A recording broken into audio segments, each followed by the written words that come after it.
Hello and welcome to Fish and Cooking Without Humor, where we do what? Exactly, we cook German food. In today's episode we're gonna make Bratkartoffeln, which is just basically German fried potatoes.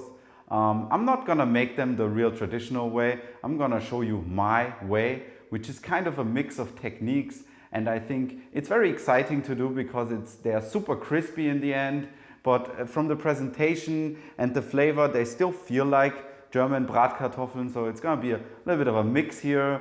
Anyway, they are a super great side dish. You can serve them with many different things, so I'm excited to show you. Let's get cooking.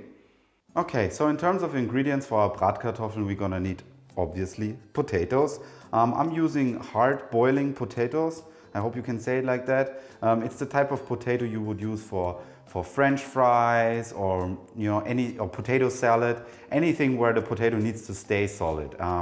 The type of potato is called Laura here in Germany. I don't know if that helps you.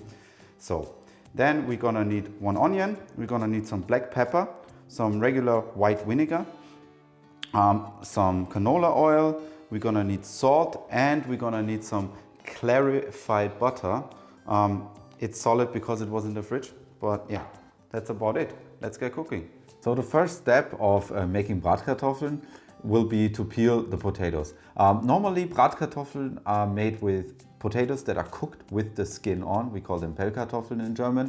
And then you peel them, and then you slice them, and then you fry them. But I find that this way you don't get them really nice and crispy, and they sometimes turn into mush, especially if you overcrowd the pan, you don't lose enough oil, or the pan is not hot enough. So in my case, we peel them first. And then while I was peeling stuff, I also quickly peeled my onion.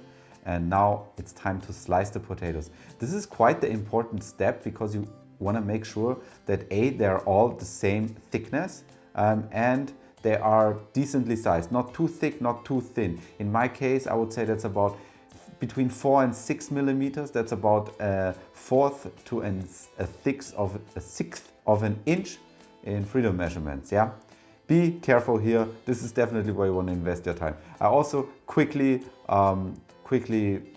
diced my onion into a medium dice, I would say, not super fine, as you can see here, but small. Yeah. So here again, I show you the thickness of the potato.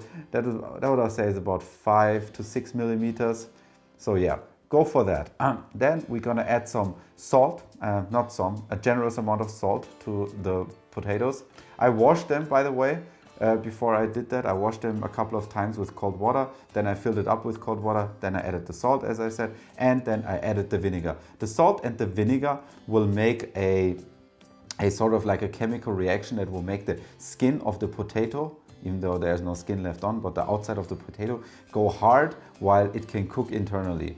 Once they are, I would say, about 80 to 90% done, I drain them on some paper towel here, and then I let them cool and dry off until they are basically room temperature.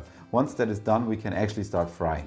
For that, I'm just gonna heat up a pan to about medium high. I also add my clarified butter right away. And this is really, you can see me struggle here a little bit because I normally make them on my gas stove and not on this induction stovetop. But yeah, you don't want to go too high with the heat here initially, because then they tend to not crisp up evenly and more go like a little bit dark at the edges right away. So also make sure you don't overcrowd the pan here. Sometimes, as in my case, you have to go twice, but yeah, that's the way of life. Anyway, so I salt them a little bit more because I tried them and I didn't put enough salt in the water. I also added some pepper, and then I just slowly basically start frying them off, constantly moving them, not constantly, but let them fry off a little bit for like 10-20 seconds, then you move a little bit. This way you can actually get away with having a little bit more potatoes in the pan than you can cover on the surface. So yeah, I kept doing that until they turn into a nice golden brown. As I said, it was a little bit difficult for me with the induction stove. They definitely tend to get better when I make them on the gas stove, but in the end I was still quite happy with the result. You can see me multiple times really stirring them. Really make sure you don't have some some specific ones that get super dark and the other ones are too light. And at about, I would say, 70–80% doneness from my perspective. You can basically make them as dark or as light as you want. I added my onions and I kept frying it for a little while longer until they looked something like that. This is how I like it. The onions can get some nice dark color as well. I like it that way. And then I just transferred them to my plate.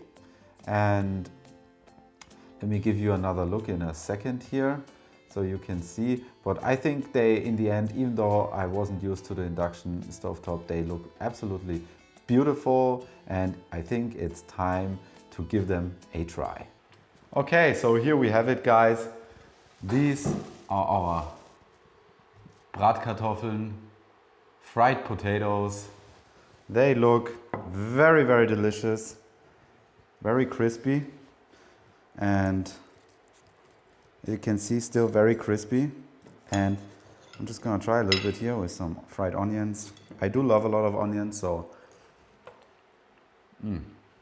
wow, it's just an amazing side dish, you know. It has a super nice potato flavor because we cooked them first and then fried them.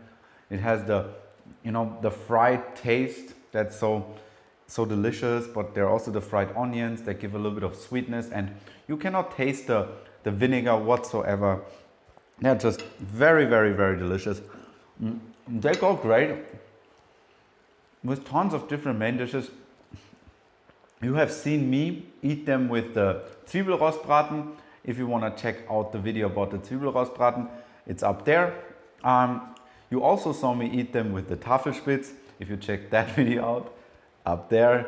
And yeah, they go great with basically any dish that has a nice sauce, but also with schnitzel type of dishes. They are great with sausages even, you know.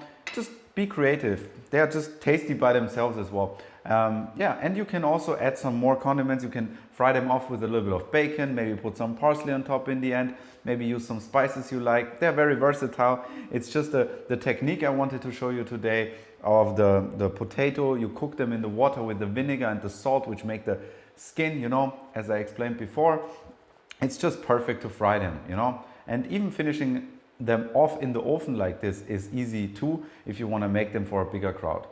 Anyway, thank you so much for watching. Try those potatoes. If you want, please leave a comment, like, dislike, whatever you want.